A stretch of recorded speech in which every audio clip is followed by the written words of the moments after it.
बिस्मिल्लाहिर्रहमानिर्रहीम। We will start ADPA maths BS। ADPA का lecture है वो हम दे रहे थे।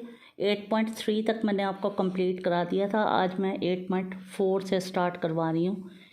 वो कहता है फर्स्ट क्वेश्चन है find the 3 cube root of -8। ठीक है, तो इसके लिए हम क्या करेंगे कि let x be the root of -8, यानी जो क्वेश्चन है गिवन उसको हम कहेंगे कि वो x के बराबर है। ठीक है, तो क्यूब रूट का मतलब क्या होता है कि x इज इक्वल टू हमारे पास -8 है ना, तो -8 की पावर 1/3 कर लेंगे। फिर हम क्या करेंगे, इसका दोनों साइड पे हमने क्या करना है, क्यूब रूट ले लेना है। क्यूब रूट का मतलब क्या है कि इसकी पावर लेफ़्ट साइड पे भी मैं इसकी पावर 3 ले लूँगी, और जब मैं लेफ़्ट साइड पे इसकी पावर 3 लूँगी तो यहाँ पे मैं राइट साइड पे भी 1/3 तो हमारे पास पहले से है, तो इसकी भी मैं पावर क्या लूँगी, 3 लूँगी। तो 3 जो है वो 3 से कैंसिल हो जाएगा, तो x का क्यूब जो है वो हमारे पास किसके बराबर आ जाएगा, -8 के बराबर आ जाएगा। तो ये जो चीज़ है x का क्यूब इज इक्वल टू -8, ये इस तरह से आएगा।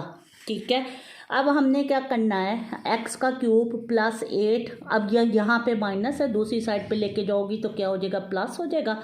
x का क्यूब +8 इज इक्वल टू 0। अब हम क्या करेंगे, इसकी पावर भी मैंने, x की पावर भी 3 है, 8 को हम लिख सकते हैं, देखो कि 8 को हम लिख सकते हैं 2 × 2 × 2। ठीक है, तो 3 दफ़ा हमने क्या किया, 2 लिख दिया, तो 2 × 2 = 4, 4 × 2 = 8।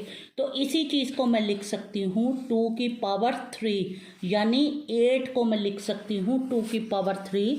तो यहाँ से 8 की जगह मैंने क्या किया, 2 की पावर 3 लिख दिया। अब ये हमारे पास फार्मूला है, इस फार्मूले को आपने ज़ुबानी याद करना है कि a का क्यूब माइनस b का क्यूब किसके बराबर होता है, a माइनस बी, और यहाँ पे क्या आ जाएगा, a का स्क्वायर। अगर यहाँ माइनस है तो क्या हो जाएगा, +ab प्लस b का स्क्वायर।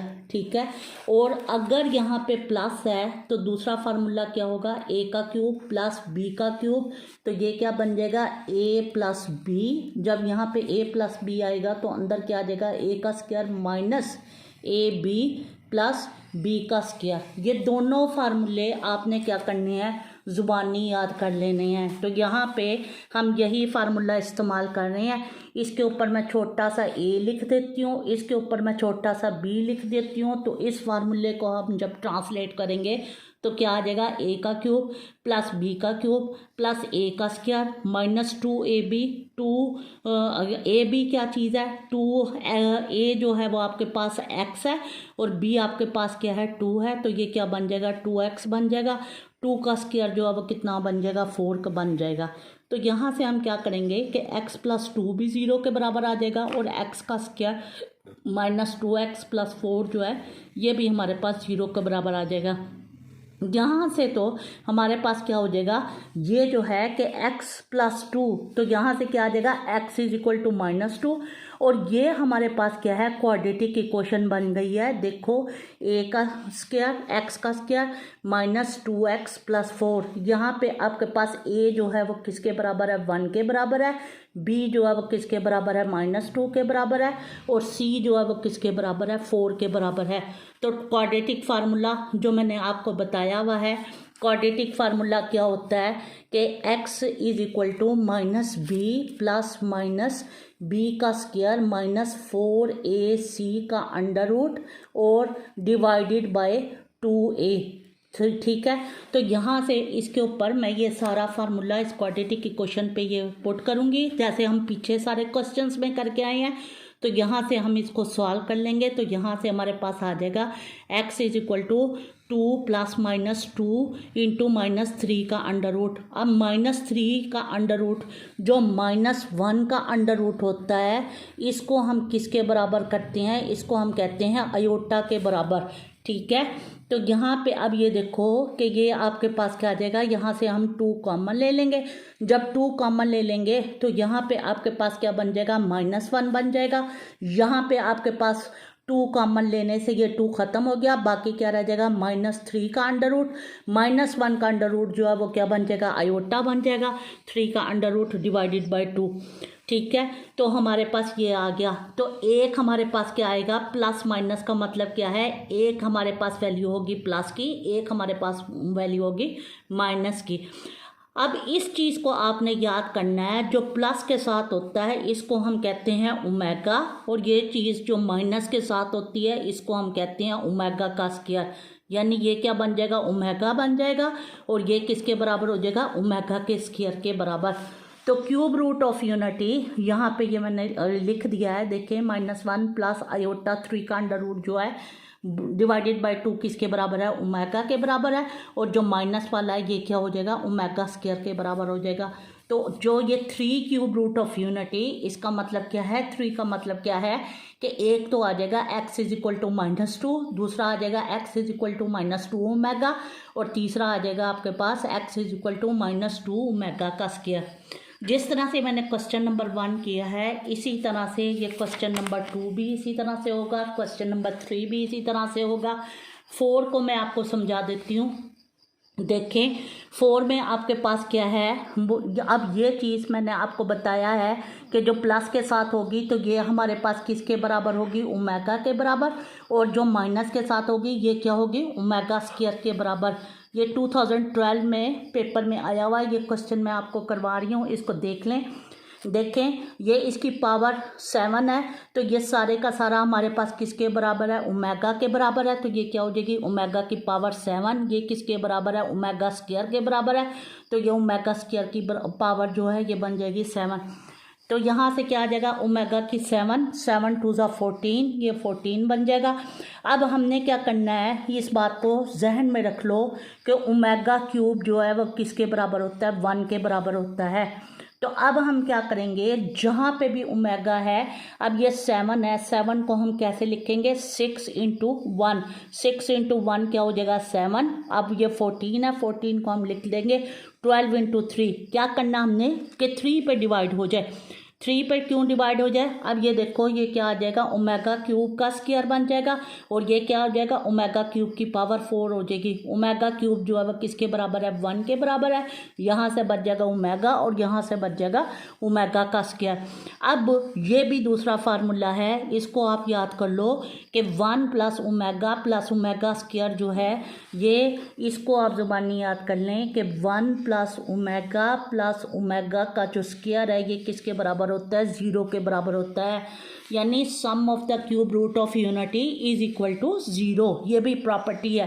तो अब अगर हमें इनमें से जो चीज़ भी चाहिए होती है वो हम निकाल लेते हैं। जैसे हम यहाँ पे ओमेगा प्लस ओमेगा का स्क्वायर निकालते हैं, तो यहाँ पे ये +1 हो रहा है, तो दूसरी साइड पे क्या हो जाएगा, -1।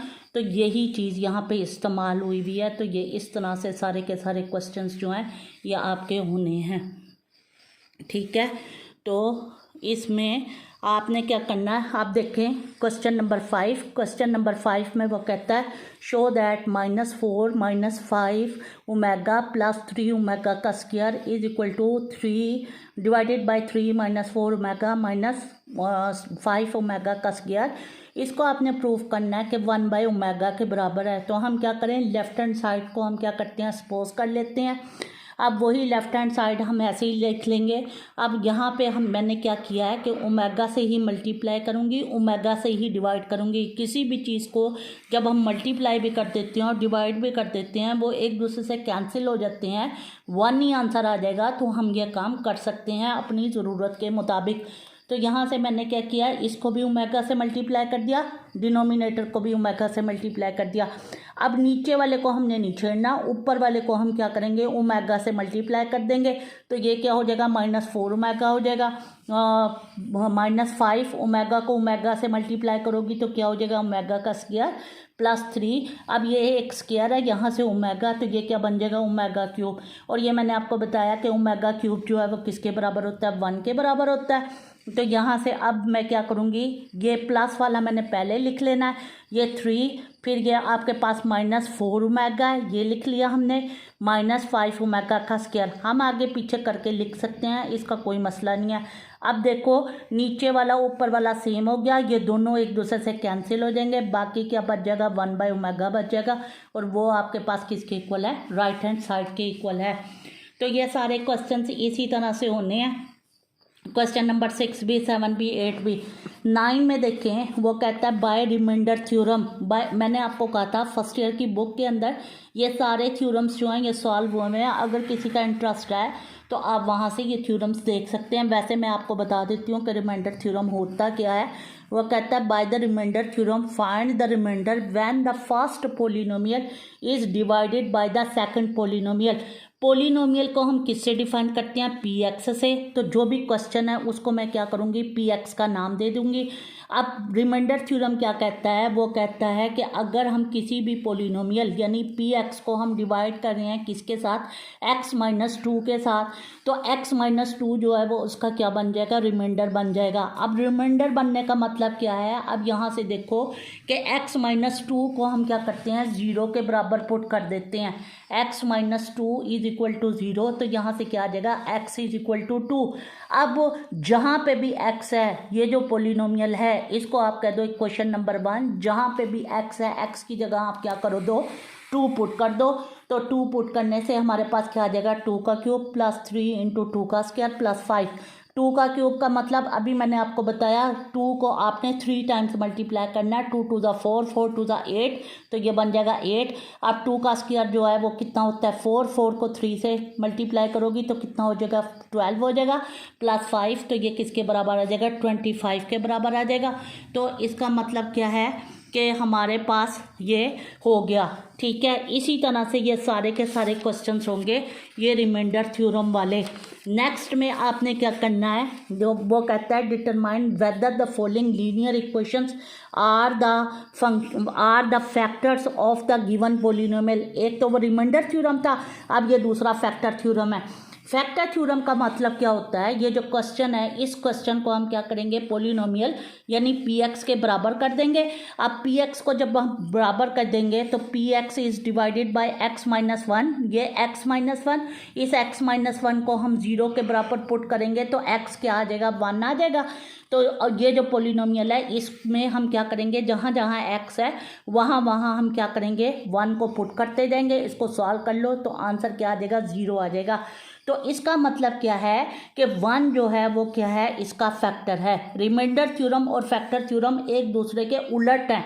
वहाँ पे हम क्या करते हैं, वैल्यू आती है, यहाँ पे हमारे पास क्या आता है, आंसर जो है वो 0 आ जाता है। 0 आने का मतलब क्या है कि वो चीज़ उसका फैक्टर है। तो ये सारे क्वेश्चन इस तरह से होंगे 19 तक। तो अगला जो है वो मैं आपको सिंथेटिक डिवीजन जो है नेक्स्ट लेक्चर में आपको सिंथेटिक डिवीजन समझाऊंगी कि सिंथेटिक डिवीजन कैसे है, और इस तरह से आपका ये चैप्टर जो एक्सरसाइज जो है वो कंप्लीट हो जाएगी। ओके, अल्लाह।